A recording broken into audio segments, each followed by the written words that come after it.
AD carry rushing Ginsu's Rage Blade first, and then building Runan's Hurricane into an Infinity Edge, and from there you build items based on the situation of your current game.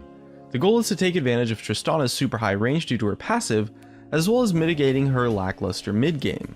Tristanna is an insane hyper carry in the late game, but her mid game is really lacking, and a lot of the time the teamfights during the mid game are kind of what snowballs the game and decides the eventual winner, especially at the competitive level. So finding a way to mitigate that power trough, while also still having this trump card up your sleeve in case the game isn't actually decided yet 35 minutes in, sets you up for a solid overall composition potentially. She ends up playing out a lot like a Kog'Maw would, but Tristanna's escape is amazing, so it makes her so much more reliable and harder to counter, albeit with a little bit less damage. It's not by much, she's still definitely dealing tons of damage regardless, due to her steroid and the whole, late game AD carry thing.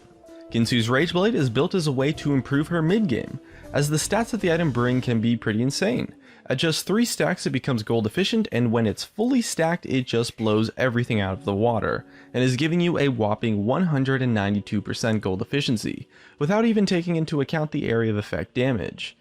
Meanwhile, Infinity Edge, which would be the alternative build, caps out at like a measly 97% gold efficiency until you get some more crit chance to improve the power of the crit damage bonus passive. And sure, you do have to stack up Ginsu's, but with high range and a great attack speed steroid, Tristanna can do that just fine. And let's not forget that Tristanna does have AP ratios on her W, E, and her ultimate, so it's far from a useless stat on her. Once this ability gets a bit further along the item path too, she can easily hit the attack speed cap after stacking Ginsu's using her rapid fire ability. And on top of that, the build is incredible for macro and objective play.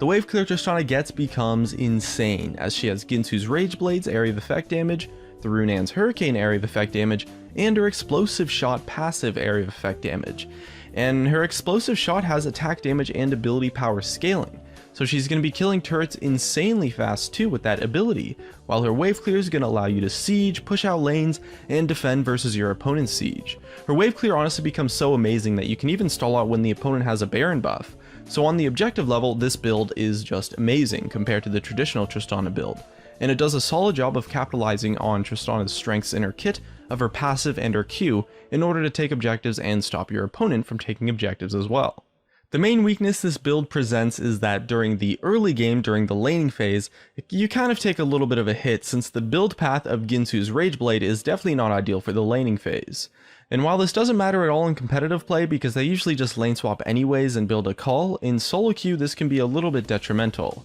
I definitely think that this build is better in competitive play than in solo queue though, since in competitive play the objective game is much more sophisticated and the tools that Tristanna brings with this build will be much more impactful, but it's also true that in solo queue, lots and lots of games are decided during the mid-game teamfights, and Tristanna's laning is safe enough to where she can usually just farm and try to survive if she has to, until she completes the Ginsu's Rage Blade. As well, it does also cause her to need time to stack up the Rage Blade, but in a fight where the DPS of an AD carry is actually going to matter, you're going to be getting off way more than 8 auto attacks, and a lot of the time you can maybe get 2 or 3 stacks from minions somehow before the fight starts anyway.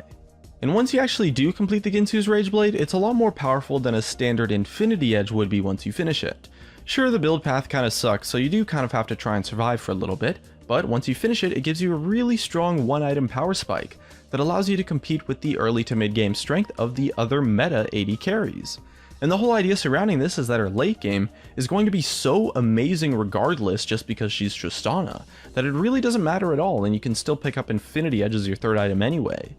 This build does a great job of taking advantage of Ginsu's and Hurricane, which are 2 pretty powerful items that are arguably a little bit overtuned right now. Ever since the Season 6 changes, we've been seeing these items on really anyone that can make use of them, and for good reason, so why not Tristanna too? And actually, some of the other AD carries that have fallen out of the meta are starting to try out this build a little bit as well, because they have similar problems to Tristanna of having like this weak mid game, which has always been kind of a bummer for an AD carry, since a large amount, maybe even a majority of games are decided in the first handful of mid-game teamfights, and not being able to compete in those fights as an AD carry compared to the other meta AD carries that have a lot more damage on their abilities, or maybe like some kind of thing that just gives the mid-game power going on, kinda sucks, and it's a serious weakness for those champions. So it's certainly not a bad build, and it's probably better than the traditional AD carry build on Tristanna most of the time now, as long as you can manage to survive the part of the laning phase where you have to back and then pick up a blasting wand. It's a pretty cool build that has some interesting traits, and it's a lot more versatile than standard Tristanna,